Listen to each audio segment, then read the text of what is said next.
정봉재 정치쇼 2부 들어가겠습니다. 이름하여 아빠들의 왕수다. 아하. 자, 아빠의 눈높이에서 아빠들의 시선으로 기사를 털어주는. 자, 정인설 한국경제신문 기자 자리해 주셨습니다. 안녕하세요. 예. 기분이 좋아요?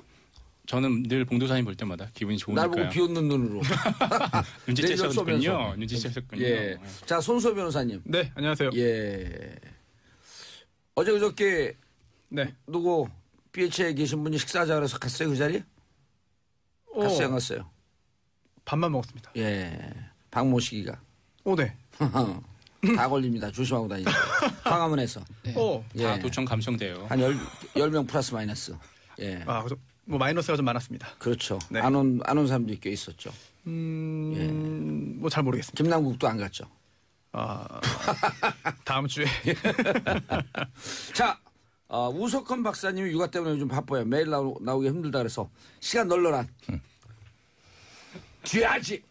김용민 PD 자리하셨습니다. 안녕하십니까. 반갑습니다. 예. 조현호 잘했어요, 좀? 안녕하십니까. 경찰청장 조현호입니다. 잘했습니다. 요즘 뭐 새로운 버전 없어요? 새로운 버전. 요즘 예. 버전 많이 하는 안철수 예. 버전. 안녕하십니까. 안철수입니다. 제가 정봉주의 정치쇼 한번 불러주십시오. 우리 삼변 시대에 그 박지훈 변호사 나오잖아요. 거기 또 완전히 그 이승엽. 예. 아침에 이승엽 씨 오늘도 오셨네요. 이렇게 안녕하세요 이승엽입니다. 그리고 홍준표 버전 대표도 있어요? 있으면 한번 열심히 또 준비하고 있습니다. 거기 명예훼손을 걸릴 텐데. 안녕하세요. 홍준표입니다. 저 봉도사는 내 말을 똑바로 알아들으겠어요. 뒤에 가서 앞에는 예. 앞에 끊으려 때 뒤에 가면서 했어요. 점점 괜찮아졌어요. 예. 튜닝 기간이. 아침에 6시 20분서부터 7시까지 네. 뉴스 브리핑 그렇습니다. 그거 하면서 이렇게 성대모사만 하나요? 그 전부터 연말을 했습니다. 예. 알겠습니다. 변희봉 씨 성대모사 같습니다. 변희봉. 예. 이분 누구세요? 변희봉 씨요. 변희봉 씨. 손수호 변호사님 성대모사 한 해달라고 지금 얘기죠. 손수호 변호사님도 성대모사 할 줄 알아요? 못해요. 아니 자기 건 하잖아요. 손수호. 지금 계속 손수 하겠습니다. 하시죠. 앞으로. 예, 계속 앞으로 하겠습니다. 열심히 하겠습니다. 자, 대북 제재 대안은 있나? 아니 그 전에 예. 제가 오늘 나온 이유가 사실은 이제 새롭게 우리 SBS에서 개업했습니다. 김용민의 뉴스 브리핑 이거 홍보 좀 해야 됩니다. 하세요. 네, 아침 6시 20분부터 7시까지 바로 이 채널 이 주파수 103.5 그리고 부산에서는 105.7.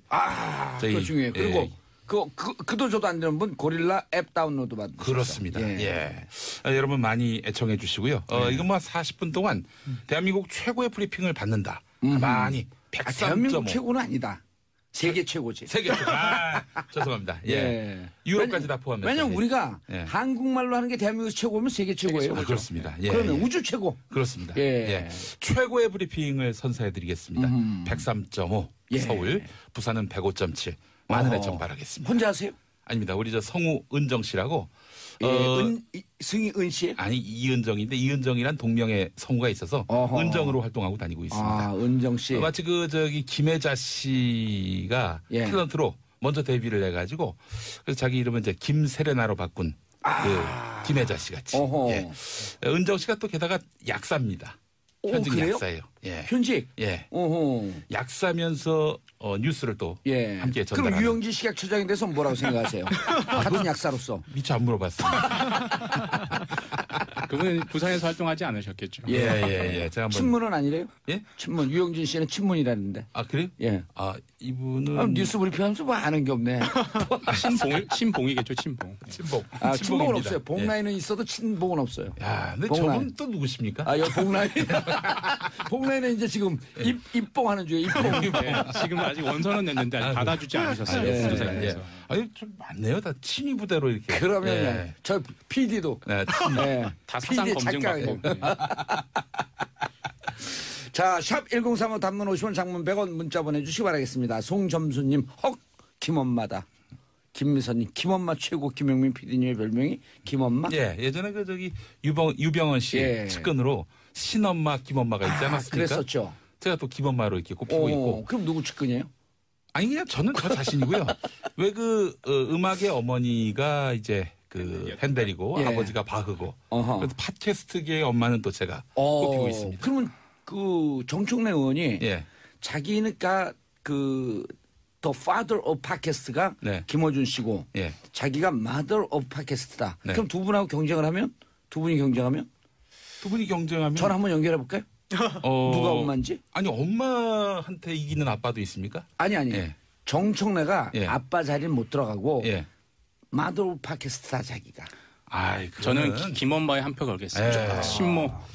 솔로몬의 유머 재판에서 예. 가짜 엄마입니다. 정청래 의원은. 끝까지 잘하자. 네, 그렇습니다. 그래서 Father of Podcast가 김어준, 네. Mother of Podcast가 김영민. 그럼 저는 뭐 같아요? 큰아빠. The Godfather of Podcast. 예. 큰아빠. 예. 큰아빠로 하겠습니다.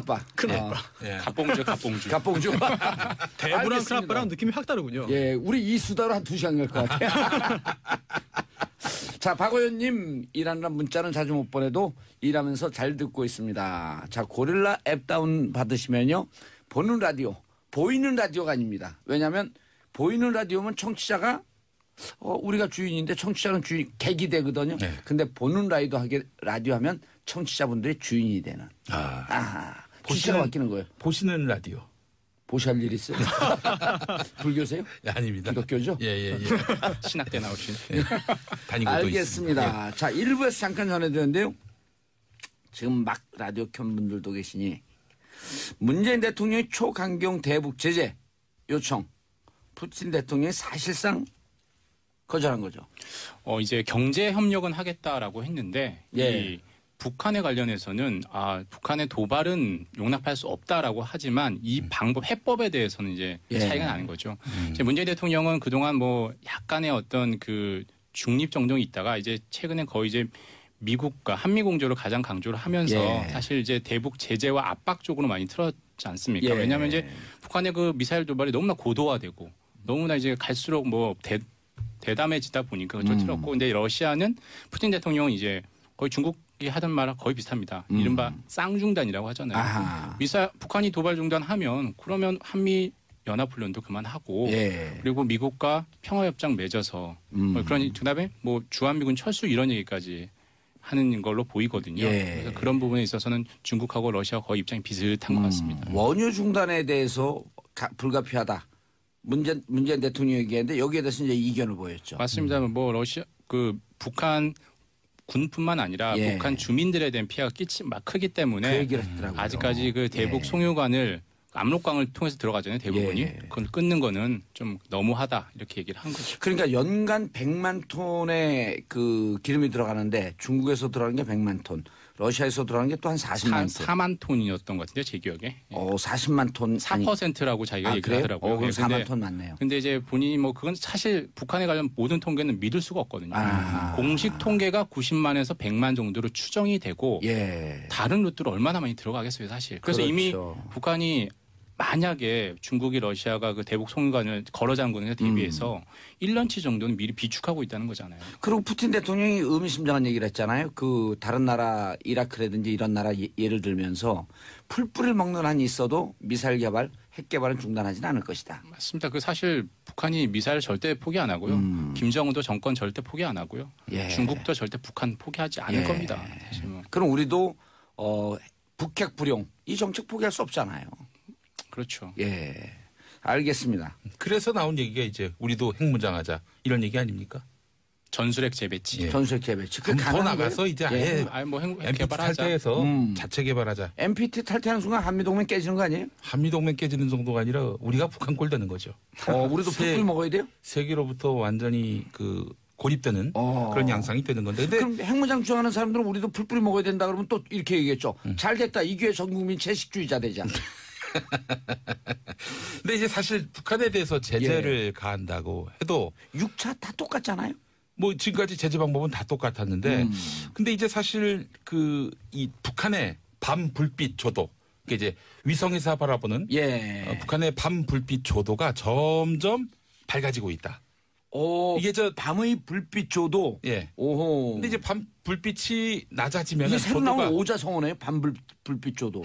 그냥 조도라고만 해도 되는데 조도라고 좀 있어 보이려고. 예, 어감이 안 좋네요. 예, 어감이 안 좋아서 밤 불빛 조도로 제가 풀어서 얘기하고 있습니다. 근데 5, 6년 전부터 북한 다녀온 사람들이 거리마다 이렇게 그 불빛이 점점 밝아지고 있다. 이렇게 얘기하고 있고. 무슨 의미죠, 그럼? 그러니까 한마디로 북한 경제가 살고 있다. 아무리 제재를 해도. 그리고 지난해 북한의 경제 성장률이 마이너스가 돼야 하는데 3.9%예요.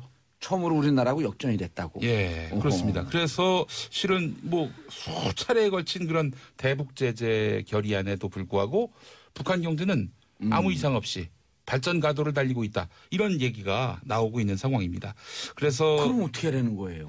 그러니까 지금 이런저런 그 뭐 원유라든지 각종 그 산업용 이런 그 제재들, 이 산업용 이런 그 원료들을 차단하는 이런 일들로는 적절한 제재가 될 수 없다. 이런 얘기들이 나오고 있고요. 그래서 결의안을 통해서 북한의 경제를 봉쇄하겠다.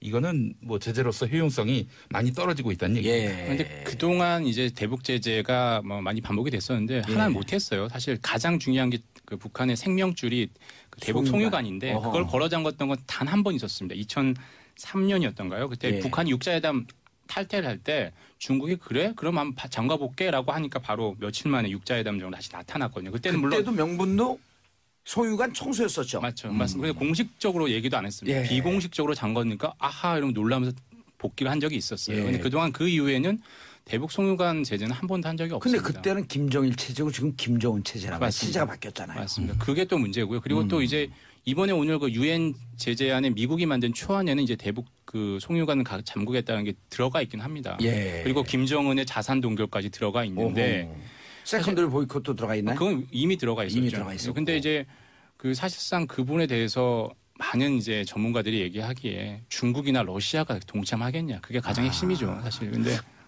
근데 김영민 PD님. 문제는 세컨더리 보이콧에서부터 동북 삼성 중에 이제 그 길림성, 연영성, 흑룡강성 있잖아요. 근데 길림성과 연영성, 동북 삼성 중에서도 북쪽.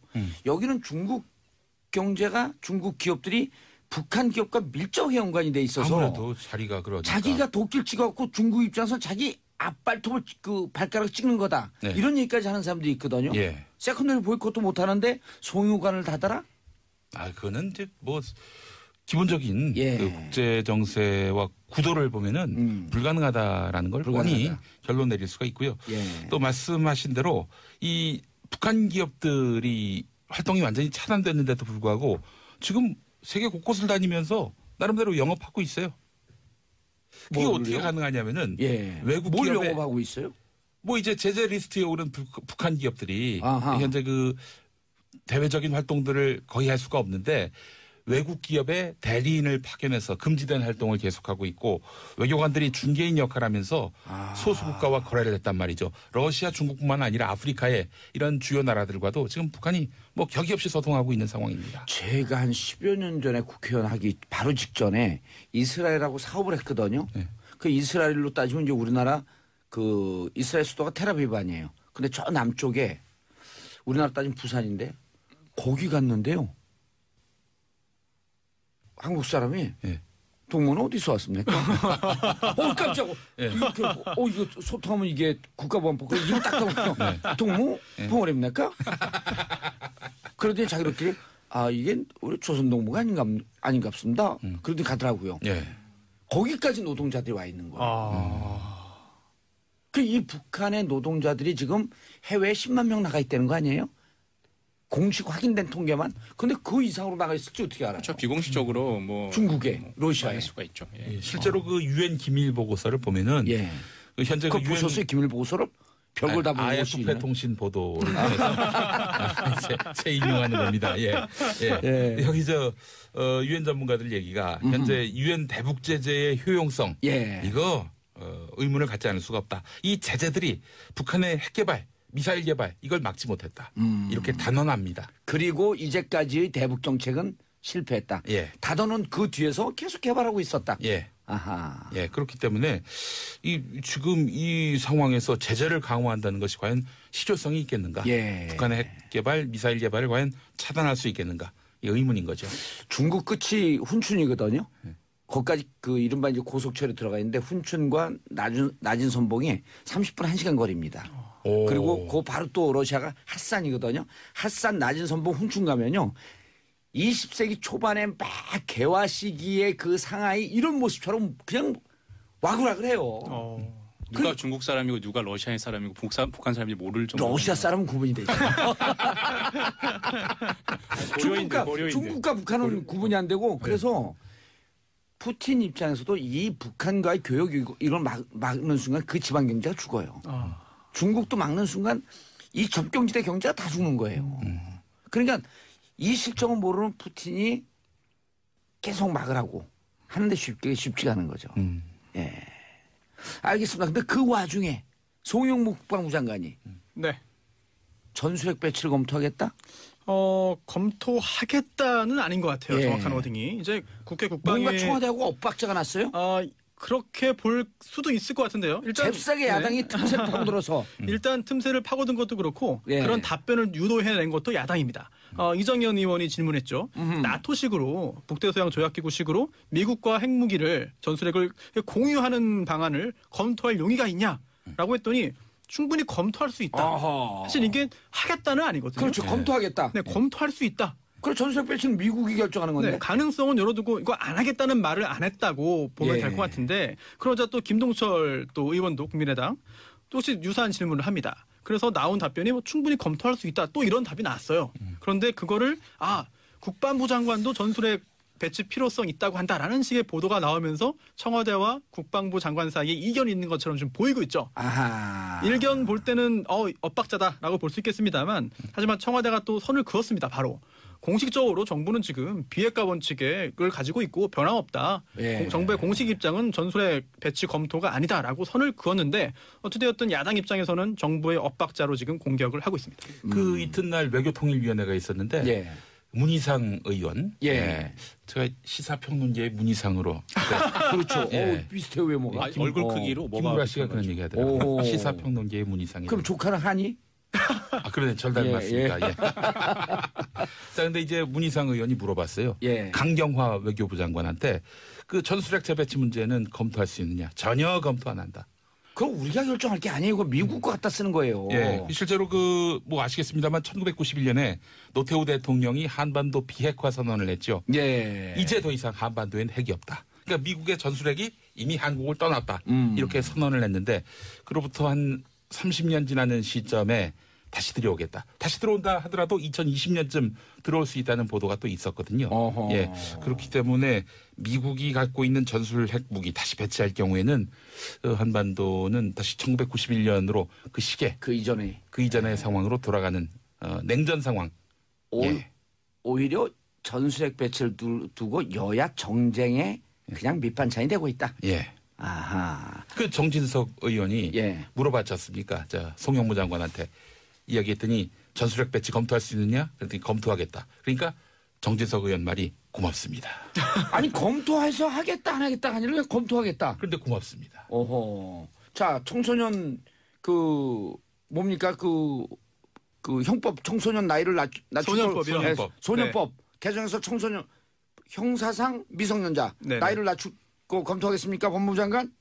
검토해 보겠습니다. 네, 검토를 하는 거죠. 검토해야죠. 감사합니다. 다음 기사로 넘어가겠습니다. 자, 히딩크 오세요. 히딩크가 직접 오겠다는 얘기는 하지 않았고 히딩크 재단의 사무총장이 히딩크 감독한테 들었는데 슈틸리케 감독보다 연봉 적게 받을 수도 있어도 연봉은 I don't care about 연봉. 그렇죠. 근데 대충 뭐 슈틸리케 감독이 20억 좀 미만으로 받았다 이렇게 알려져 있는데 그거 안 주더라도 기여하는 차원에서 올 수 있다 이런 얘기를 했는데 히딩크 감독이 직접 들어봐야 되는데 솔직히 근데 결정하는 거는 대한축구협회잖아요. 지금으로서는 생각 없다. 검토한다는 얘기조차도 하지 않고 왜냐하면 근데 그 대리인도 이상해. 그래서 전화 통화해봤냐 그러니까 잠시 뒤에 할 거다. 확인했냐 그러니까 내 얘기가 내가 매니저까지 겸하고 있다. 이상해. 좀 광을 벼락을 확 팔아. 히딩크 재단 홍보를 한 거죠 사실. 지금 이게 흔들리면 안 될 것 같은 게 일단 히딩크 감독이 업적도 있고 실력도 있고 능력도 있고 인기도 있습니다. 또 성적도 낼 수 있을 거예요. 그런데 지금 신태용 신임 감독 계약서에 잉크도 마르기 전인 것 같습니다. 특히나 본선까지 일단 이끌었거든요. 그리고 계약서에 분명히 계약 기간이 적혀져 있고 또 그 계약을 이제 위반해가지고 이제 해임했을 경우에 위약금도 아마 많이 적혀 있을 거예요. 계약은 언제까지예요? 일단 그 본선까지입니다. 본선 진행하는 거죠. 본선 진행. 네. 예선 통과하면은 본선까지 맡기겠다라고 하는 게 계약에 들어 있었거든요. 그렇다면 이게 계약서 확인하셨어요? 간접적으로 확인했습니다. 네. 이 계약이 있는데도 불구하고 이거를 상관없이 그냥 무시하고 우리도 할 수 있다라고 한다면은 이건 좀 신의에 어긋나는 게 아닌가 싶습니다. 알겠습니다. 전은숙님. 자, 샵 1035 단문 50원, 장문 100원 문자 보내주시기 바라겠고요. 자, 전은숙님 6학년 5반 여학생입니다. 저보다 학년이 조금 높네요. 서툰 솜씨로 고릴라 설치하고 정복님을 만나니 참 좋습니다. 바깥 세상에 귀 기울이게 되고 관심을 갖게 되는 어디로 날아갔어 이거? 관심을 갖게 된 정봉주 정치 쪽 고맙습니다. 김순주님, 김어준 얘기했더니 김순주님이 들어오셨네요. 자, TV 뉴스 초반에 항상 정치 뉴스가 나오죠. 정말 싫었어요. 저 같은 아주머니들 많으실 거예요. 그런데 저 요즘 봉도사님 방송 들으면서 많이 알게 돼서 직장에서 소식통으로 통해요. 그러다 보니 자연스럽게 17대 1이 아니고 무한대 1로 홍보합니다. 네. 이게 뭔지 모르시죠? 예. 우리가 보통 남자들 싸우면 17대 1로 싸웠다 그러잖아요. 예. 그래서 제가 만들었어요. 17대 1 정치적 가족 되시길. 한 명에서 17명에 홍보하라. 예. 가서 정치쇼 전하라. 근데 그걸로는 부족합니다. 가스펠송이죠? 예, 그렇습니다. 가서 예수 전하. 그 가스펠송 아니에요? 예, 가서 제자 전하, 제자가 되라. 뭐 이거. 그렇죠. 겁니다. 예. 자, 박영선 봉도사님 2시간 편성 축하드립니다. 뒷북 죄송. 허허, 박영선님. 지금 국회 의정활동 바쁘실 텐데 문자까지 보내주시고. 자, 땡큐. 그럼 다음 기사 아무나 들어오세요. 시간 남았어요. 시간이 안 남았네. 안 남았어요. 예, 그래도. 자, 요 사이에 제가 김용민의 뉴스 브리핑 다시 한번 공부하겠습니다. 6시 20분, 6시 103.5MHz. 그렇습니다. 아침입니다. 야, 방송국 스테이션 어디예요? SBS 러브 FM 103.5MHz. 부산은 105.7MHz. 그것도 못 들을 경우에 SBS 고릴라. 저도 들었는데 그 각 신문사 헤드라인 앞에 딱 말씀해 주시잖아요. 그것만 들어도 되게 정리가 많이 되는 것 같아요. 그렇습니다. 자, 세 분 인사하시고요. 끝났어요. 뭐 벌써 끝났나? 인사하세요, 빨리. 감사합니다. 자, 세 분 100년 해로 해주시길 부탁드리겠습니다. 줄여서 마치겠습니다. 자, 저는 광고 듣고 3부 돌아오겠습니다. 채널 고정하소서. 정봉재 정치쇼 3부 들어가겠습니다. 저는 2부에 끝난 줄 알았더니 인사를 했더니 이분들이 벙 쪼 있었고 그게 왜 그랬지? 그랬더니 3부에도 계속 가네요. 네. 출연료가 깎일까봐. 내용 있는 분들. 정인설 한국경제기자, 손수호 변호사님, 우석훈 박사 대신에 오늘 땜빵이지만 메인을 꿰찰 수 있는 김용민 PD님. 안녕하십니까. 예. 조현호는 잘했어요. 조현호, 지난번에 누구하고 통화하는 걸 옆에서 들었는데. 진짜로요? 제가 전화기에 들어간 줄 알았어요. 너무 똑같아가지고. 지금 조현호 경찰청장이 모르는 분들도 있지 않을까, 이제? 이제 이명박 정부 당시에, 이제 경찰청장으로 있으면서. 지금 쫄고 있는 이명박 대통령 한번 할까요? 네, 안녕하십니까. MB입니다. 뭐 하나도 안 똑같아서 들어가겠습니다. 변희봉 씨가 제일 똑같네요. 아니, MB. MB 이렇게 하잖아. 원세현 청장. 비슷해요. 새바닥 신공이 들어가 있네요. 여기 새바닥 신공이 안 되잖아. 자, 아까 하다가만 기사 있었죠. 히딩크 감독. 히딩크. 그거는 뭐 계속 해야 될까요? 뭐 짧게만 하면 이제 아까 말씀 법률적 문제를 말씀해 주셨는데 경제적으로 불가능합니다. 왜냐하면 만약에 히딩크 감독이 만약에 온다면 3명한테 연봉을 줘야 돼요. 슈틸리케 감독도 할 때 잔여 기간까지 다 주기로 했거든요. 중간에 경질이 됐어도. 그리고 히딩크 감독은 또 슈틸리케 주고 있어요.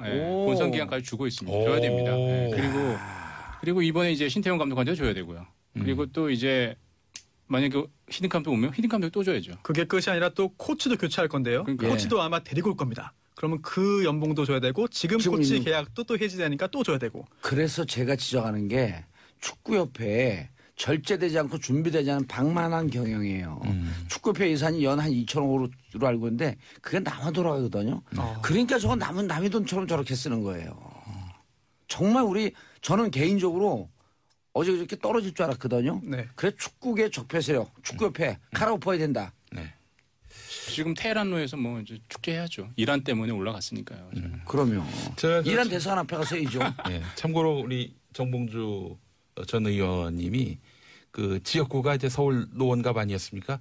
제가 한때 또 거기서 활동한 적이 있는데 대략 이 축구와 정봉주의 관계를 잘 알고 있습니다. 거기 동네 월계동 공릉동에 한 6개 조기 축구회가 있는데 그 모든 조기 축구회에 다 가입하셨어요. 오, 겹치기. 그 동네인데 축구는요. 조기 축구는 이거는 격투기로 분류를 해야 됩니다. 전투 축구군요. 구기 종목이 아니라 격투기로. 왜냐하면 통상 우리가 축구를 한 다음에 막걸리 마시고 이렇게 하는데 네, 근데 저기는 조창기도에 먼저 하요. 먼저 막걸리부터 먹고 축구를 하니까 볼을 안 차고 다음에 다리를 차요. 예. 아니 일요일 주일날 아침에 6시 30분에 모 식당에서 모입니다. 그 4명 5명 모여서 각 1병씩 그것도 빨간 딱지 소주. 소주를요? 네, 조창기도에 하죠. 쫙 한 병씩 들고 이제 그러고 이제 바로 축구장으로 가요. 오. 그럼 이제 한 7시 반쯤 되죠. 그리고 이제 그 한 게임은 대충 뛰고 이제 또 나와서 막걸리 마시고. 볼이 안 보이고 남의 다리만 그냥 차는 거예요. 아니 그리고 남의 다리가 자 막걸리 통으로 보이는 거죠. 부끄럽습니다. 예, 진짜 부끄럽게 우리가 음주 축구를 자랑할 때가 아니죠. 예. 축구인들에게 사과 말씀드리겠습니다. 알겠습니다. 자, 손승희님 예전에 히든 길가 그냥 영웅으로 남는 게 나을 듯이요. 아, 그러네요. 4강 신화까지 만들었었는데 심한 솔님은 또 히딩크 탐나네요. 자, 김용민 PD님. 예. 또 마광수. 계속 검색 순위 올랐는데 20대 분들은 누구지? 이런 분들이 꽤 많았어요. 그렇습니다. 이분의 그 과거는요. 굉장히 입지적인 그런 과거가 있습니다. 연세대학교 국문과를 수석으로 입학했고요. 4년 내내 장학생이었고 그리고 연세대에 연세대가 아니라 이제 먼저 홍대부터 갔군요. 그렇죠. 27살에 최연소로 교수로 임용됐습니다. 27살 우리는 감옥을 갔는데. 그렇습니다. 천재였다 이런 평가가 가능했고요. 그래서 뭐 더러는 이런 평가도 합니다. 이 마광수 교수가 실력이 안 받쳐주니까 선정주의로 튀고 싶었던 인물이다. 근데 그건 마광수 교수를 잘 모르고 하는 얘기예요. 27살의 교수가 됐습니다. 정교수가 그것도. 그렇습니다. 와. 세간의 혹평은 말이 안 되는 거고요. 하여간 그분이 그 1992년에 즐거운 살아라는 작품을 내놓고 그때 이제 센세이션을 구속을 당합니다. 구속됐나요? 긴급 체포가 됐어요. 또 그것도. 강의 중에 체포가 됐었죠. 그렇습니다. 강의실. 야, 즐거운 살에 나오는 여관 장미여관이었죠. 그런가요? 연대 앞에. 근데 가자 장미여관으로는 그보다 시집이죠. 가자 장미여관은 원래는. 그 전이에요? 그거는? 그게 그게 시집이죠. 그보다 앞서서는 그래서 나는 저도 장미여관 가봤더니 없어졌더라고요. 그걸 바탕으로 연극도 나오고 영화도 나오고 하니까 마치 이제 그게 소설처럼 생각을 하는 거죠. 시집이었군요. 지금 장미여관이라고 하는 밴드도 있잖아요. 네, 그렇죠. 본인이 연출까지 하려다가 못했었죠. 또. 이미 그보다 앞서서는 이제 나는 야한 여자가 좋다. 이 작품으로 또 세간에 큰 화제를 모았고 또 문제의 작품이 됐었습니다. 문제적 남자. 네. 근데 즐거운 살아와 관련해서 내용이 뭐 상당히 파격적입니다. 한 번도 보지 못했던 남자와의 연애. 뭐 연애라면 어떤 연애인지를 뭐 아실 겁니다. 여자친구와의 동성애 그리고 대학 스승과의 부도덕하고 음란한 성행위 이런 것들이 여과되지 않고 장황하고 사실적으로 묘사되고 있다. 이런 내용의 이 검찰의 이 기소 내용이 있었습니다.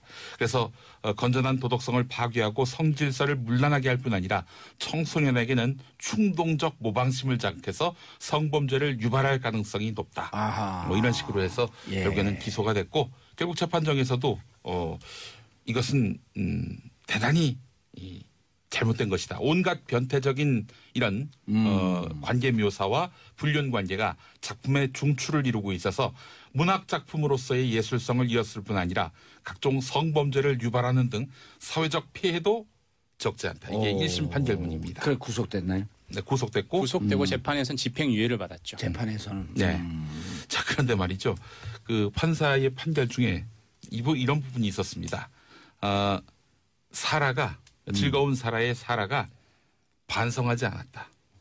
작품 속에서 반성하지 않았다. 그렇기 때문에 유죄가 된다.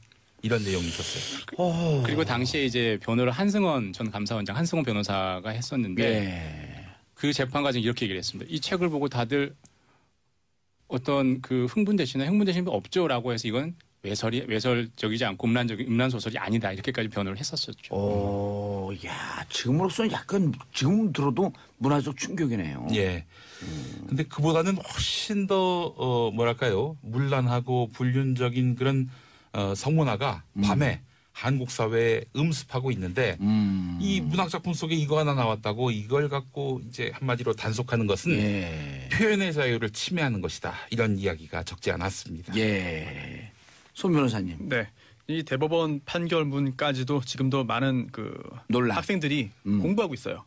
네. 왜냐하면은 이게 공연 음란죄도 있죠. 예. 종종 문제됩니다. 그리고 또 이 당시에도 이게 음란물이다라고 해서 형사처벌 받은 건데요.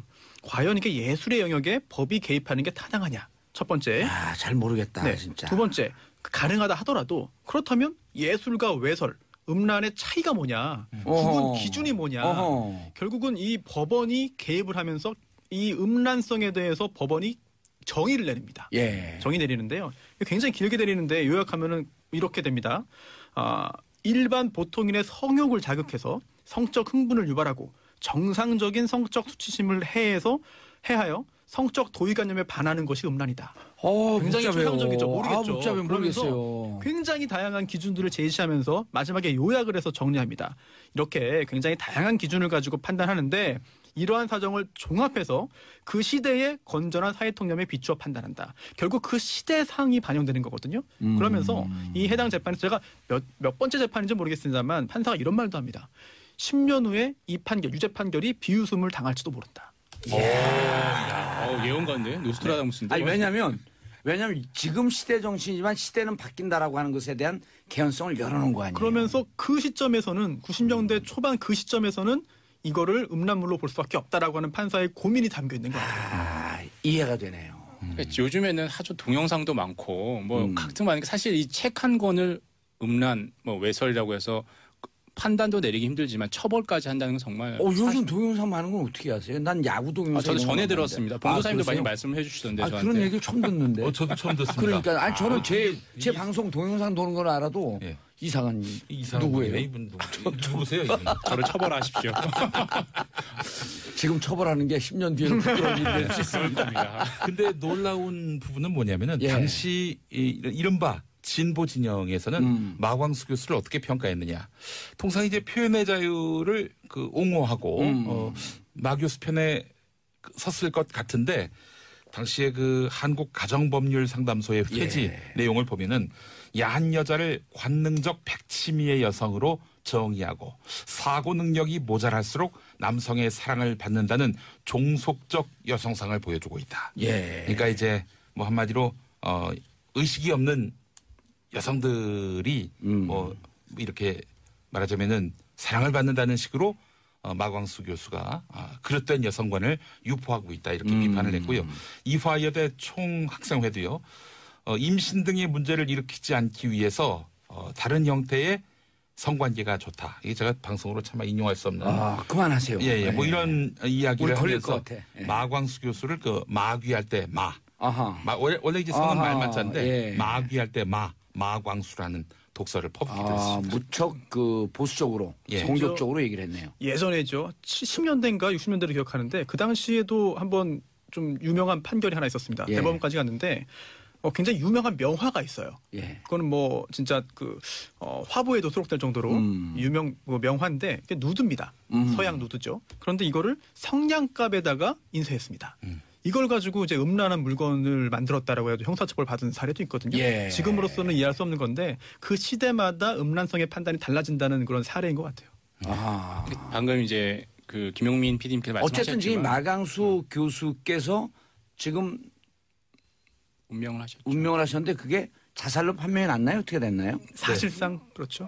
유족인 누나가 그렇게 얘기를 또 이미 했고요. 그렇게 얘기를 했고요. 그런 이 시대를 관통했던 이러한 문학 작가 그리고 이러한 교수님이 있었다라고 하는 얘기인 거죠. 이게 이분이 안 좋게 생을 마감한 걸 우리가 조롱하거나 그런 건 아니죠. 정반대죠, 오히려. 오히려 존경하는 마음으로. 당연하죠. 지금은 사실상 대부분 이제 네티즌들의 그 댓글을 보면 뭐 물론 이제 안타깝게 운명하셔서 그럴 수도 있긴 하지만 상당히 옹호한 요런데 상당히 많죠. 그럼요. 그리고 그 당시 저는 개인적으로 잘 알아요.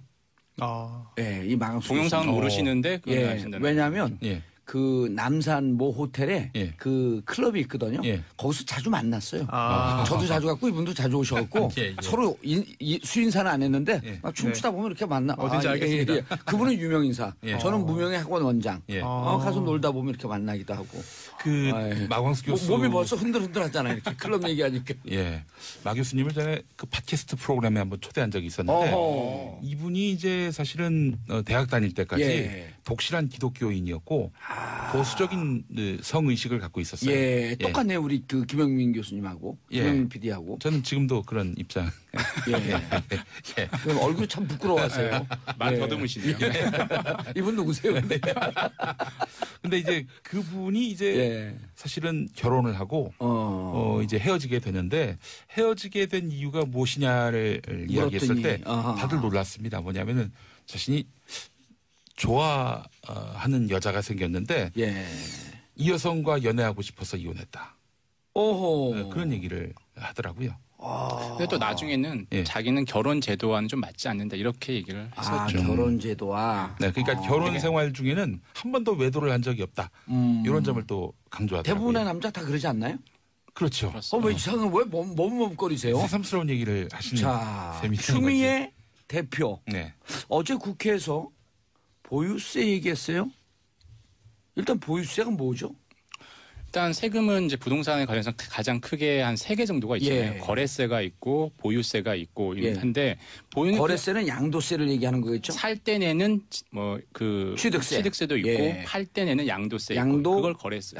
그걸 거래세라고 하고 보유세는 그 보유하고 있는 기간 중에 이제 그 재산의 가치에 따라 가격에 따라서 이제 세금을 매기는데 이제 파리 부동산 대책 발표할 때 다 썼다. 할 수 있는 카드 다 썼다 그러는데 딱 하나 뭐를 제외하고 그 제외하고가 보유세였잖아요. 그래서 그 보유세 부분에 대해서는 그동안 이제 김동연 기획재정부 장관이나 아직은 검토하지 않고 있다. 청와대 전 미스터 종부세를 불리는 김수현 수석도 고민은 하고 있지만 아직은 이렇게 얘기하지 않고 있다라고 했는데 먼저 군부를 뗀 거죠. 사실 추미애 대표가 연설에서 보유세도 검토할 수 있다라고 얘기를 했고 어제 또 이제 연설에서 그 추미애 대표가 검토할 수 있다였습니까? 보유세 도입해달라고 요청을 했습니까? 왜냐하면 당이기 때문에 정부에다가 요청하는 쪽으로 하는 거죠 이제. 사실상 그 결정은 청와대에서 하겠죠 사실. 청와대에서 하는 거고요. 그런데 오늘 우원식 더불어민주당 원내대표가 한 말이 있습니다. 우원식 씨하고 친하잖아요. 바로 옆 지역에 쓰잖아요 또. 그렇습니다. 필요하다면 투기과열지구 추가 지정은 물론이고 부동산 다소유자 추가 제재 등 주머니 속에서 꺼낼 수 있는 것은 다 꺼내는 방안을 고려하겠다. 그 다주택자 보유세 중과를 강력하게 시사한 겁니다. 그래서 지금 다주택자가 버티기를 하고 있는 양상 아니냐. 여권 지도부는 이렇게 판단하고 있는 것 같은데. 이 보유세 얘기를 한 거는 제가 보기엔 그런 것 같아요. 이미 파리 부동산 대책에서 양도세 중과 방침을 밝혔잖아요. 내년 4월까지 팔지 않으면 그 3월 말까지 이제 4월 1일부터 적용되는 거죠. 근데 이제 많은 다주택자들은 이렇게 얘기를 하죠. 그러면 안 팔고 버틸래라는 이런 정서가 있는 거예요. 그러면 세금을 내는 게 아니니까 언젠가 바뀌겠지 하고 기대를 하잖아요. 그래? 그럼 그때 그럼 우리 보유세도 올릴 수 있어라는 어떤 그 메시지를 전하기 위한 게 아닌가 저는 그렇게 생각이 되고요. 만약에 보유세를 올리면 우리나라 보유세 올리는 근거는 그거예요. 다른 나라에 비해서 보유세율이 낮다라는 거예요. 근데 그게 하나 빠진 게 있어요. 대신 거래세 비율이 너무 높거든요. 그러니까 팔게 하거나 보유하거나 둘 중에 하나야 되는데 세금만 많이 때려서 그렇게 할 수도 없게 만든 요인이 있어요. 예를 들어 이게 시소 게임이라고 하는 경제학자들이 많잖아요. 예를 들어 보유세를 올리면 거래세를 낮춰서 많이 거래하게 해라. 근데 양도세는 중과한다고 해놓고 보유세도 올리는 건 좀 앞뒤가 안 맞는 그런 부분이 좀 있는 거죠. 사실. 단계적으로 이런 방식은 어때요? 지금 다주택자 이런 분들이 부동산 투기 온상이라고 하니 한시적으로 보유세를 올리고 거래세를 좀 낮추고 그리고 일정 정도 그게 잡혔다 싶으면은 다시 이제 뭐 개인이 보유하고 있는데 보유세를 올릴 이유가 뭐 있게. 보유세도 지금 올려도 다주택자를 대상으로 하는 거죠. 개인 한 세대 소유하고 있는 사람은 대상이 안 되는 거죠. 그거는 이제 뭐 미세 조정을 할 수 있지만 현재 거론되는 거는 유력하게 거론되는 건 보유세율을 올리는 게 아니라 예. 보유세 이제 그 산정을 할 때 그 100% 실거래가를 하는 게 아니에요. 공정거래 가격이라고 해서 뭐 60% 뭐 이 정도 내거든요. 그 비율을 올리겠다는 그걸 올리겠다는 거죠. 사실 그러니까 그래서 이제 만약에 그렇게 되면 예전에 이제 10년 전에 우리 트라우마가 있는 그 종부세 논쟁 때 그때는 이제 부동산 가격이 정말 하루 자고 일어나면 미친 듯이 올라가서 이게 서민들에게도 큰 영향을 미쳤거든요. 예. 그래서 조세 저항이 있었던 거고요. 그런데 이번 같은 경우에는 부동산 시장을 좀 죽이면서 보유세 얘기를 하고 그리고 거래세 비중을 낮추고 뭐 여러 가지 어떤 것들이 같이 작동을 하면 뭐 10년 정도. 근데 파리 부동산 대책의 핵심이 이거 아니에요. 투기꾼은 잡고 실소유자는 보호하겠다. 그래서 다주택자. 예를 들면 이제 다주택자세요? 저희 집에 개집도 있으니까. 저는 이제 다주택자예요. 왜냐하면 이제 불가피하게 그 어머니, 장모님 이렇게 집을 사드려야 되는데 그게 이제 나이가 들고 소득이 없으면 은행 융자가 안 되기 때문에 제 이름 집사람이라 갖고 이제 그래도 다주택자 지금 팔아라니까 이제 다 내놨어요. 그걸 팔고. 근데 이제 이게 실질적으로 투기하고 뭐 700세대 갖고 있는 사람도 있었잖아요. 그렇죠. 그런 분들 투기를 잡자고 하는 건데 그러면은 부동산 보유세가 계속 얘기가 나오긴 나오잖아요. 나오죠. 안 팔고 버티겠다. 이 얘기가 지금 시장에 돌거든요. 뭐 그렇죠. 양도세 많아? 우리 손소 변호사도 또 다주택자 아니에요? 다주택자가 아닙니다. 예. 1가구 1주택 가지고 있습니다. 가구가 많으신 건? 네, 아닙니다. 가구도 정상적으로 합니다. 보유세 어떻게 생각하세요? 저는 찬성하는 입장인데요. 예. 네, 결국은 거래세만으로 문제 해결되지 않을 것이다. 그리고 또 보유세 자체에 대해서 너무나 거부감을 가지고 있는 것 같아요. 그리고 이제 노무현 정권 때도 초기에 이 종부세 때문에 굉장히 종부세 트라우마. 네, 논란을 겪고 또 정권 차원에서도 굉장히 참 여러 가지 곤욕을 치렀는데 그 당시도 일단 그 당시를 되돌아보면 이 종부세, 특히나 보유세라고 하는 것이 구체적으로 누구에게 어느 정도 그 세금의 그런 부담을 주느냐와 관계없이 그냥 보유세의 보자만 나오면 일단 안 돼. 이거는 안 되는 거야 라고 하는 생각을 많이들 하시는 것 같아요. 아니 그러니까 이게 겨냥이 다주택자를 겨냥해야 될 것 같아요. 예를 들었고 1가구 1세대면 그럼 이게 예를 들었고 1가구 1세대 이제 그때 1주택 1가구 1주택 그때 무슨 얘기를 했었냐면 반대하는 쪽에서 난 그냥 주택 하나 있는데 강남에 있어서 주택이 7억이 넘어가. 그런데 그 종부세 내려고 은행 융자를 받아갖고 냈어. 이게 이제 그때 당시 경제부총리로 들어온 사람의 반박 논리였었거든요. 그러니까 좀 집이 좀 크고 비싸더라도 1가구 1주택일 경우에는 그러면 이 반발이 좀 없지 않을까요? 그러니까 구체적으로 어떻게 이 보유세를 만드는지는 뭐 국회와 정부가 할 일이고. 아니 우리가 얘기해 주지 우리가 얘기한 대로 만들어요. 그래서 지금 우리가 주인인데. 지금 말씀하신 대로 1가구 1주택 같은 경우는 아예 보유세에서 제외시키자라고 하는 것도 충분히 방안이 될 수 있겠죠. 그럼요. 네. 그렇다고 한다면 왜냐하면은 지금 이 문제가 나온 게 여러 주택을 여러 채를 가지고 있는 경우에 투기. 네, 그게 투기를 막겠다는 것이 정상적인 투자 또는 재산 증식을 위한 노력 또는 조그만 그런 그 공동주택, 다가구 주택 등을 가지고 있으면서 임대 수익을 올리는 것을 제재하자. 그게 주된 목적은 아닌 것 같거든요. 그렇다면 다가구 여러 채를 가지고 있는 그런 그 경우만 보유세의 주된 대상으로 삼는 게 맞지 않을까 싶은 생각이 듭니다. 그렇죠. 근데 이번에 이제 파리 부동산 대책의 특징이 그 야당에서 이렇게 반대했잖아요. 핀셋을 너무 많이 썼다. 근데 핀셋을 많이 쓰는 게 맞거든요. 그래서 이번에 파리 부동산 투기 대책을 보게 되면은 투기지역, 투기 과열 지역 하면서 아주 미세하게 했는데 제가 경제 전문가들한테 물어봤더니 이런 얘기까지 해요. 예를 들어 이제 노원구를 예를 들면 노원구, 월계동과 상계동 이런 데 투기 과열 지역이에요. 같은 구내에서도 동까지 구분해야 된다는 거예요. 그래야지 대상 아닌 지역에 있는 분들이 우리 같은 노원구인데 우리 투기 지역 아닌데 왜 우리까지 피해를 보지? 이렇게 해서 아주 미세 조정해야 된다는데 이번에 파리 대책 보면 무척 미세하게 들어갔다는 거거든요. 그 부동산 예를 들어 종부세 들어갈 때도 그때는 전 투기 지역 해갖고 전국을 다 묶어버렸어요. 보유세 할 때도 좀 미세하게 해서 개인이 집 갖고 있는 거 투기꾼 아닌데 그거 왜 세금 냅니까? 이렇게 하게 되면 나는 반발이 좀 없지 않을까요? 맞습니다. 그 거위가 자기 털을 뽑는 걸 느끼지 못하게 하는 게 가장 좋은 세금에서 그렇죠. 가장 이상적인 걸 얘기를 하는데 그 당시에는 이제 재산세와 종부세가 좀 다른데 종부세를 올리면 재산세도 비슷하게 올라가는 구조예요. 세금 그렇죠. 자체가. 그 당시에 이중과세다 이런 문제가 많았었는데 그런 세금 체계를 잘 조정을 해야겠죠. 알겠습니다. 자, 일단 세 분은 종부세에 대해서 1가구 1주택만 아니면 뭐 찬성하는 분위기 이런 것 같은데 세 분 인사하시고요. 네. 예, 감사합니다. 아빠들의 왕수다. 오늘 좋았어요. 고맙습니다. 감사합니다. 예, 계속 갈지는 잘 모르겠어요. 자, 3794님이 신청하신 곡입니다. 이렇게 가을 하늘이 설설 부는 날에 듣고 싶다며 신청하신 곡. 김광석님의 흐린 가을 하늘에 편지를 써 들으면서 저희는 광고 듣고 4부 순서로 돌아오겠습니다. 채널 고정하소서.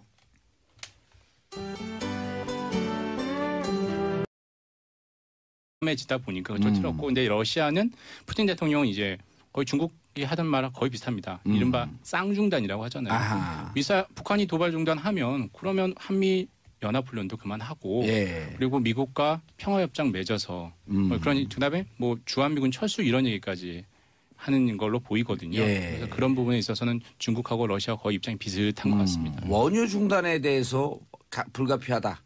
문재인 대통령이 얘기했는데 여기에 대해서 이제 이견을 보였죠. 맞습니다. 뭐 러시아 북한 군뿐만 아니라 북한 주민들에 대한 피해가 크기 때문에 그 얘기를 했더라고요. 아직까지 그 대북 송유관을 압록강을 통해서 들어가잖아요. 대부분이. 그걸 끊는 거는 좀 너무하다 이렇게 얘기를 한 거죠. 그러니까 연간 100만 톤의 그 기름이 들어가는데 중국에서 들어가는 게 100만 톤, 러시아에서 들어가는 게 또 한 40만 톤. 4만 톤이었던 것 같은데 제 기억에. 40만 톤. 4%라고 자기가 얘기를 하더라고요. 그럼 4만 톤 맞네요. 근데 이제 본인이 뭐 그건 사실 북한에 관련 모든 통계는 믿을 수가 없거든요. 공식 통계가 90만에서 100만 정도로 추정이 되고 다른 루트로 얼마나 많이 들어가겠어요, 사실. 그래서 이미 북한이 만약에 중국이 러시아가 그 대북 송유관을 걸어 잠그는 데 대비해서 1년치 정도는 미리 비축하고 있다는 거잖아요. 그리고 푸틴 대통령이 의미심장한 얘기를 했잖아요. 그 다른 나라 이라크라든지 이런 나라 예를 들면서 풀뿌리를 먹는 한이 있어도 미사일 개발, 핵 개발은 중단하지는 않을 것이다. 맞습니다. 그 사실 북한이 미사일 절대 포기 안 하고요. 김정은도 정권 절대 포기 안 하고요. 중국도 절대 북한 포기하지 않을 겁니다. 사실 뭐. 그럼 우리도 북핵 불용 이 정책 포기할 수 없잖아요. 그렇죠. 알겠습니다. 그래서 나온 얘기가 이제 우리도 핵무장하자 이런 얘기 아닙니까? 전술핵 재배치. 전술핵 재배치. 그럼 더 나가서 이제 아예 뭐 핵 NPT 개발하자. 탈퇴해서 자체 개발하자. NPT 탈퇴하는 순간 한미동맹 깨지는 거 아니에요? 한미동맹 깨지는 정도가 아니라 우리가 북한 꼴 되는 거죠. 우리도 풀뿌리 먹어야 돼요? 세계로부터 완전히 그 고립되는 그런 양상이 되는 건데. 근데 그럼 핵무장 주장하는 사람들은 우리도 풀뿌리 먹어야 된다 그러면 또 이렇게 얘기했죠. 잘 됐다. 이 기회에 전 국민 채식주의자 되자. 근데 이제 사실 북한에 대해서 제재를 가한다고 해도 6차 다 똑같잖아요. 뭐 지금까지 제재 방법은 다 똑같았는데 근데 이제 사실 그 이 북한의 밤 불빛 조도 이제 위성에서 바라보는 북한의 밤 불빛 조도가 점점 밝아지고 있다. 이게 저 밤의 불빛 조도. 오호. 근데 이제 밤 불빛이 낮아지면 이게 새로 나온 오자성어네요. 밤 불빛 조도. 조도라고만 해도 되는데 조도라고 좀 있어 보이려고. 어감이 안 좋네요. 어감이 안 좋아서 밤 불빛 조도로 제가 풀어서 얘기하고 있습니다. 근데 5, 6년 전부터 북한 다녀온 사람들이 거리마다 이렇게 그 불빛이 점점 밝아지고 있다. 이렇게 얘기하고 있고. 무슨 의미죠, 그럼? 그러니까 한마디로 북한 경제가 살고 있다. 아무리 제재를 해도. 그리고 지난해 북한의 경제 성장률이 마이너스가 돼야 하는데 3.9%예요. 처음으로 우리나라하고 역전이 됐다고. 그렇습니다. 그래서 실은 뭐 수차례에 걸친 그런 대북 제재 결의안에도 불구하고 북한 경제는 아무 이상 없이 발전 가도를 달리고 있다. 이런 얘기가 나오고 있는 상황입니다. 그래서 그럼 어떻게 하려는 거예요? 그러니까 지금 이런저런 그 뭐 원유라든지 각종 그 산업용 이런 그 제재들, 이 산업용 이런 그 원료들을 차단하는 이런 일들로는 적절한 제재가 될 수 없다. 이런 얘기들이 나오고 있고요. 그래서 결의안을 통해서 북한의 경제를 봉쇄하겠다. 이거는 뭐 제재로서 효용성이 많이 떨어지고 있다는 얘기예요. 정봉준의 정치쇼 2부 들어가겠습니다. 이름하여 아빠들의 왕수다. 아하. 자, 아빠의 눈높이에서 아빠들의 시선으로 기사를 털어주는. 자, 정인설 한국경제신문 기자 자리해 주셨습니다. 안녕하세요. 기분이 좋아요? 저는 늘 봉도사님 볼 때마다 기분이 좋으니까요. 날 보고 비웃는 눈으로. 눈치채셨군요. 눈치채셨군요. 예. 자, 손수호 변호사님. 네, 안녕하세요. 예. 어제 그저께 네. 누구 BH에 계신 분이 식사하자 그래서 갔어요, 그 자리에? 갔어요, 안 갔어요? 밥만 먹었습니다. 예. 박모시기가. 네. 다 걸립니다. 조심하고 다니세요. 광화문에서. 네. 예. 다 도청 감청돼요. 한 10명 플러스 마이너스. 예. 그래서 뭐 마이너스가 좀 많았습니다. 그렇죠. 네. 안 온 사람들이 꽤 있었죠. 뭐 잘 모르겠습니다. 김남국도 안 갔죠. 다음 주에. 자, 우석헌 박사님이 육아 때문에 요즘 바빠요. 매일 나오기 힘들다 그래서 시간 널널한. 뒤하지. 김용민 PD 자리하셨습니다. 안녕하십니까. 반갑습니다. 예. 조현호 잘했어요, 요즘? 안녕하십니까. 경찰청장 조현호입니다. 잘했습니다. 요즘 뭐 새로운 버전 없어요? 새로운 버전. 요즘 버전 많이 하는 안철수 버전. 안녕하십니까. 안철수입니다. 제가 정봉주의 정치쇼 한번 불러주십시오. 우리 삼변 시대에 그 박지훈 변호사 나오잖아요. 거기 또 완전히 그 이승엽. 예. 아침에 이승엽 씨 오늘도 오셨네요. 이렇게 안녕하세요 이승엽입니다. 홍준표 대표도 있으면 한번 열심히 또 준비하고 있습니다. 거기 명예훼손을 걸릴 텐데. 안녕하세요. 홍준표입니다. 저 봉도사는 내 말을 똑바로 들으겠어요. 뒤에 가서 앞에는 앞에 끊으려 때 뒤에 가면서 점점 괜찮아졌어요. 예. 튜닝 기간이 아침에 6시 20분서부터 7시까지 네. 뉴스 브리핑? 그렇습니다. 그거 하면서 이렇게 성대모사만 하나요? 그 전부터 연말을 했습니다. 알겠습니다. 변희봉 씨 성대모사 같습니다. 변희봉. 예. 이분 누구세요? 변희봉 씨요. 변희봉 씨. 손수호 변호사님 성대모사 한 해달라고 지금 얘기죠. 손수호 변호사님도 성대모사 할 줄 알아요? 못해요. 아니 자기 건 하잖아요. 손수호 거. 지금 계속 하겠습니다. 계속 하겠습니다. 열심히 하겠습니다. 자, 대북 제재 대안은 있나? 아니 그 전에 제가 오늘 나온 이유가 사실은 이제 새롭게 우리 SBS에서 개업했습니다. 김용민의 뉴스 브리핑 이걸 홍보 좀 해야 됩니다. 하세요. 네, 아침 6시 20분부터 7시까지 바로 이 채널 이 주파수 103.5 그리고 부산에서는 105.7. 그거 중요해요. 그리고 그도 저도 안 되는 분 고릴라 앱 다운로드 받으세요. 그렇습니다. 여러분 많이 애청해 주시고요. 이건 뭐 40분 동안 대한민국 최고의 브리핑을 받는다. 많이 103.5. 대한민국 최고는 아니다. 세계 최고지. 세계 최고. 죄송합니다. 유럽까지 다 포함해서. 왜냐면 우리가 한국말로 하는 게 대한민국 최고면 세계 최고예요. 그렇습니다. 그러면 우주 최고. 그렇습니다. 최고의 브리핑을 선사해 드리겠습니다. 103.5 서울, 부산은 105.7. 많은 애청 바라겠습니다. 혼자 하세요? 아닙니다. 우리 저 성우 은정 씨라고. 승희 은 씨? 아니 이은정인데 이은정이란 동명의 성우가 있어서 은정으로 활동하고 다니고 있습니다. 은정 씨. 마치 김혜자 씨가 탤런트로 먼저 데뷔를 해가지고 그래서 자기 이름은 이제 김세레나로 바꾼 김혜자 씨 같이. 은정 씨가 또 게다가 약사입니다. 현직 약사예요. 현직? 약사면서 뉴스를 또 함께 전달하는. 그럼 유영진 식약처장에 대해서 뭐라고 생각하세요? 같은 약사로서. 미처 안 물어봤습니다. 그분은 부산에서 활동하지 않으셨겠죠. 제가 친문은 아니래요? 예? 친문. 유영진 씨는 친문이라는데. 그래요? 이분은. 뉴스 브리핑 하면서 뭐 아는 게 없네. 친봉이겠죠, 친봉. 친봉은 없어요. 봉라인은 있어도 친봉은 없어요. 근데 저분 또 누구십니까? 봉라인. 봉라인은 이제 지금 입봉하는 중이에요. 입봉. 지금 아직 원서는 냈는데 아직 받아주지 않으셨어요. 부도사님께서. 좀 많네요. 다 친위 부대로 이렇게. 그러면 저 PD도. 다 사상 검증 받고.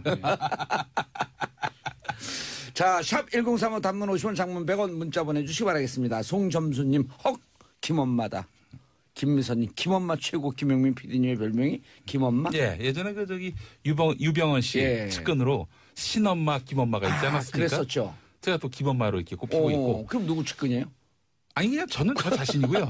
왜 음악의 어머니가 이제 핸델이고 아버지가 바흐고 그래서 팟캐스트계의 엄마는 또 제가 꼽히고 있습니다. 그러면 정청래 의원이 자기는 The Father of Podcast가 네. 김어준 씨고 예. 자기가 Mother of Podcast다. 네. 그럼 두 분하고 경쟁을 하면 두 분이 경쟁하면 전화 한번 연결해 볼까요? 누가 엄마인지? 아니 엄마한테 이기는 아빠도 있습니까? 아니. 예. 정청래가 예. 아빠 자리는 못 들어가고 예. Mother of Podcast다 자기가. 저는 김엄마에 한 표 걸겠습니다. 신모. 그 솔로몬의 유모 재판에서 예. 가짜 엄마입니다. 정청래 의원은. 끝까지 잘하자. 네, 그렇습니다. 그래서 Father of Podcast가 김어준, 네. Mother of Podcast가 김용민. 그럼 저는 뭐 같아요? 큰아빠. The Godfather of Podcast. 예. 큰아빠. 예. 큰아빠로 하겠습니다. 큰아빠. 예. 갑봉주. 대부랑 큰아빠랑 느낌이 확 다르군요. 예, 우리 이 수다로 한 2시간 갈 것 같아요. 자, 박호연님 일하느라 문자는 자주 못 보내도 일하면서 잘 듣고 있습니다. 자, 고릴라 앱 다운 받으시면요.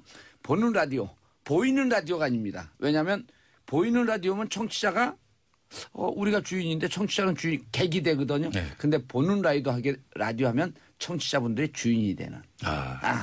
주체가 바뀌는 거예요. 보시는 라디오. 보셔야 할 일 있어요? 불교세요? 네, 아닙니다. 기독교죠? 예. 신학대 나오신. 예. 다니고 알겠습니다. 자, 1부에서 잠깐 전해드렸는데요. 지금 막 라디오 켠 분들도 계시니 문재인 대통령의 초강경 대북 제재 요청 푸틴 대통령이 사실상 거절한 거죠. 이제 경제 협력은 하겠다라고 했는데 이 북한에 관련해서는 북한의 도발은 용납할 수 없다라고 하지만 이 방법 해법에 대해서는 이제 차이가 나는 거죠. 이제 문재인 대통령은 그동안 뭐 약간의 어떤 그 중립 정도는 있다가 이제 최근에 거의 이제 미국과 한미 공조를 가장 강조를 하면서 사실 이제 대북 제재와 압박 쪽으로 많이 틀었지 않습니까? 왜냐하면 이제 북한의 그 미사일 도발이 너무나 고도화되고 너무나 이제 갈수록 뭐 근데 그동안 이제 대북 제재가 뭐 많이 반복이 됐었는데 하나는 못했어요. 사실 가장 중요한 게 그 북한의 생명줄이 그 대북 송유관인데 그걸 걸어 잠갔던 건 단 한 번 있었습니다. 2003년이었던가요? 그때 북한이 육자회담 탈퇴를 할 때 중국이 그래? 그럼 한번 잠가볼게라고 하니까 바로 며칠 만에 육자회담 정도 다시 나타났거든요. 그때도 명분도 소유관 청소였었죠. 맞죠. 맞습니다. 근데 공식적으로 얘기도 안 했습니다. 비공식적으로 잠갔으니까 이러면 놀라면서 복귀를 한 적이 있었어요. 근데 그동안 그 이후에는 대북 송유관 제재는 한 번도 한 적이 없습니다. 근데 그때는 김정일 체제고 지금 김정은 체제라고 체제가 바뀌었잖아요. 맞습니다. 그게 또 문제고요. 그리고 또 이제 이번에 오늘 그 유엔 제재안에 미국이 만든 초안에는 이제 대북 그 송유관 잠그겠다는 게 들어가 있긴 합니다. 그리고 김정은의 자산 동결까지 들어가 있는데 세컨더리 보이콧도 들어가 있나요? 그건 이미 들어가 있었죠. 이미 들어가 있었고. 근데 이제 그 사실상 그 부분에 대해서 많은 이제 전문가들이 얘기하기에 중국이나 러시아가 동참하겠냐. 그게 가장 핵심이죠, 사실. 근데 김영민 PD님. 문제는 세컨더리 보이콧에서부터 동북 삼성 중에 이제 그 길림성, 연영성, 흥룡강성 있잖아요. 근데 길림성과 연영성, 동북 삼성 중에서도 북쪽. 여기는 중국 경제가 중국 기업들이 북한 기업과 밀접하게 연관이 돼 있어서 아무래도 자리가 그러니까. 자기가 도끼를 찍어갖고 중국 입장에서 자기 앞발톱을 발가락 찍는 거다. 이런 얘기까지 하는 사람들이 있거든요. 세컨더리 보이콧도 못 하는데 송유관을 닫아라?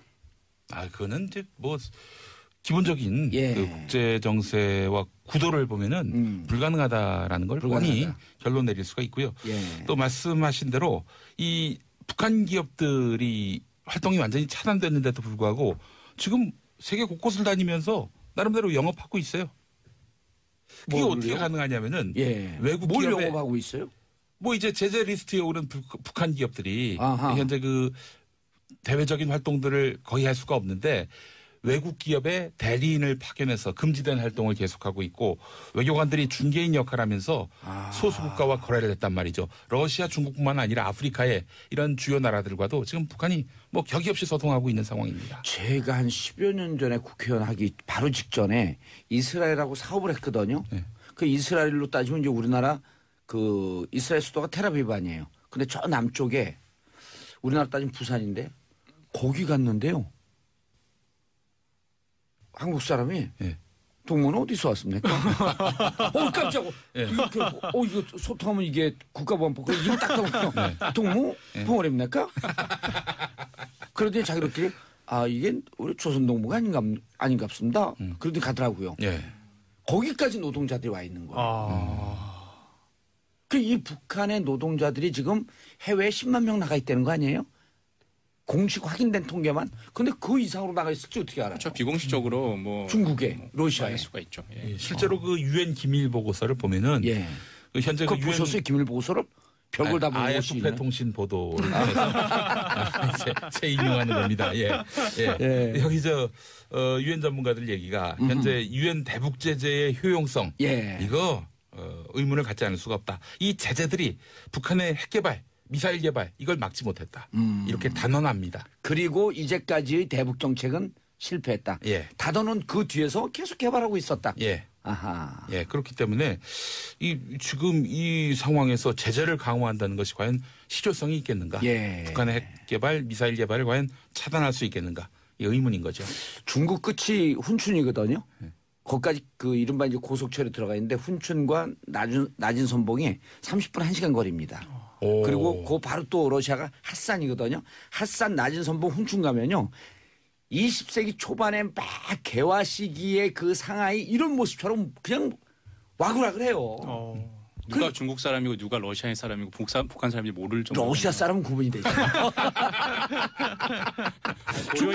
중국과 북한은 구분이 안 되고 그래서 푸틴 입장에서도 이 북한과의 교역 이걸 막는 순간 그 지방 경제가 죽어요. 중국도 막는 순간 이 접경지대 경제가 다 죽는 거예요. 그러니까 이 실정을 모르는 푸틴이 계속 막으라고 하는데 쉽지가 않은 거죠. 알겠습니다. 근데 그 와중에 송영무 국방부 장관이 전술핵 배치를 검토하겠다? 검토하겠다는 아닌 것 같아요. 정확한 워딩이. 이제 국회 국방위 뭔가 청와대하고 엇박자가 났어요? 그렇게 볼 수도 있을 것 같은데요. 일단 잽싸게 야당이 틈새 파고들어서 일단 틈새를 파고든 것도 그렇고 그런 답변을 유도해낸 것도 야당입니다. 이정현 의원이 질문했죠. 나토식으로 북대서양 조약기구식으로 미국과 핵무기를 전술핵을 공유하는 방안을 검토할 용의가 있냐라고 했더니 충분히 검토할 수 있다. 사실 이게 하겠다는 아니거든요. 그렇죠. 검토하겠다. 검토할 수 있다. 그럼 전술핵 배치는 미국이 결정하는 건데. 가능성은 열어두고 이거 안 하겠다는 말을 안 했다고 보면 될 것 같은데 그러자 또 김동철 또 의원도 국민의당 또 혹시 유사한 질문을 합니다. 그래서 나온 답변이 충분히 검토할 수 있다. 또 이런 답이 나왔어요. 그런데 그거를 국방부 장관도 전술핵 배치 필요성 있다고 한다라는 식의 보도가 나오면서 청와대와 국방부 장관 사이에 이견이 있는 것처럼 좀 보이고 있죠. 일견 볼 때는 엇박자다라고 볼 수 있겠습니다만 하지만 청와대가 또 선을 그었습니다. 바로. 공식적으로 정부는 지금 비핵화 원칙을 가지고 있고 변함없다. 정부의 공식 입장은 전술핵 배치 검토가 아니다라고 선을 그었는데 어찌되었든 야당 입장에서는 정부의 엇박자로 지금 공격을 하고 있습니다. 그 이튿날 외교통일위원회가 있었는데 문희상 의원. 제가 시사평론계의 문희상으로. 그렇죠. 비슷해요 외모가. 얼굴 크기로 김구라 씨가 그런 얘기 하더라고요. 시사평론계의 문희상이. 그럼 조카는 한이? 그러네. 절 닮았습니다. 자, 근데 이제 문희상 의원이 물어봤어요.